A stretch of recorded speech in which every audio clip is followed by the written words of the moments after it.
Shannon.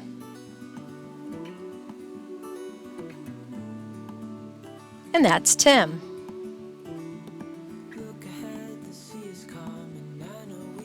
And this is Hornblower, our beloved Baba 40 that we spent the last 7 years renovating and is now our home as we sail around the Caribbean.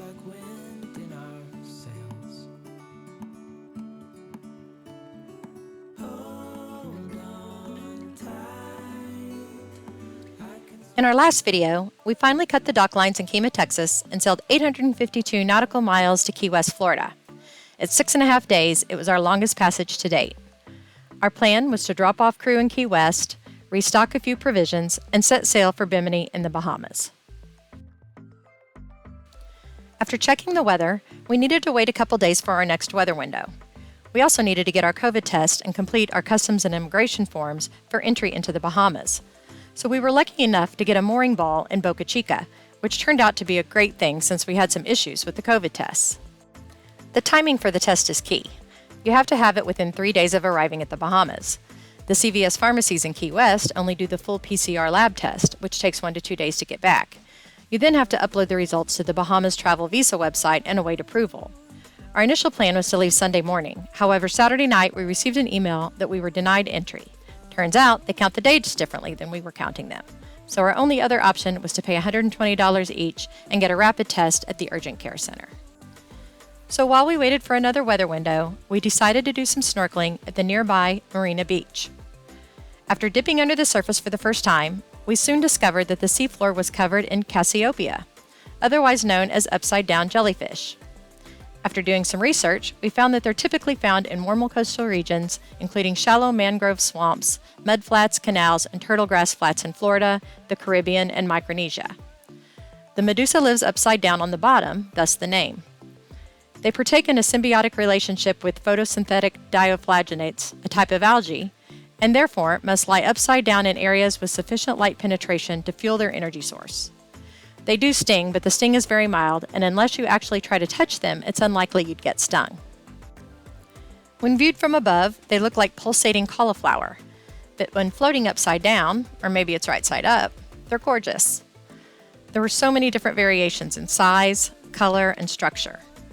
Some were almost all brown and white, some were blue, some had purple feathery-looking appendages sticking out, some of those blue, some of those brown, some of those purple. It was interesting being able to study them for several days.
Walk with me. Let's leave the past behind. Walk with me. There's something else we need to find. Say you'll go. Don't make me wait. There's no need to hesitate. Let's make footprints in the sand. Let's make miracles. Come hold my hand. We also saw other marine life there, several barracuda, schools of snapper,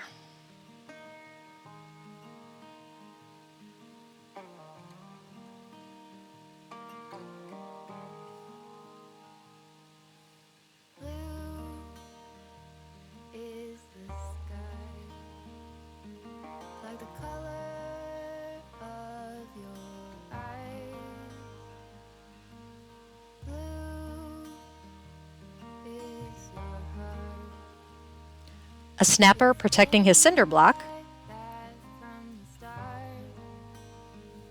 Say you'll stay. a lobster,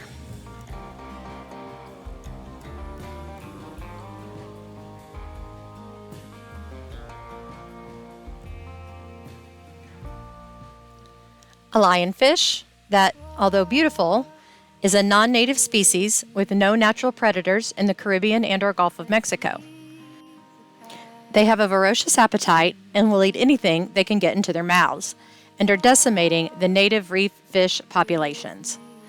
It's believed that the origin of them in the Caribbean can be tracked back to hobbyists releasing them off of the east coast of Florida back in the late 80s. Their spines can sting you, and it's quite painful, but they can be removed, and lionfish is actually really tasty to eat. Let's make footprints in the sand. Parrotfish, Let's make miracles. Come hold my hand. Let's find. starfish, Let's make footprints in the sand. Let's make miracles. Come hold my hand. and feather dusters.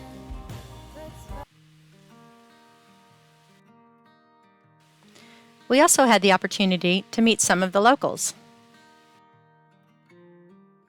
Dave, Chris, Sarah, Rich, Bobby.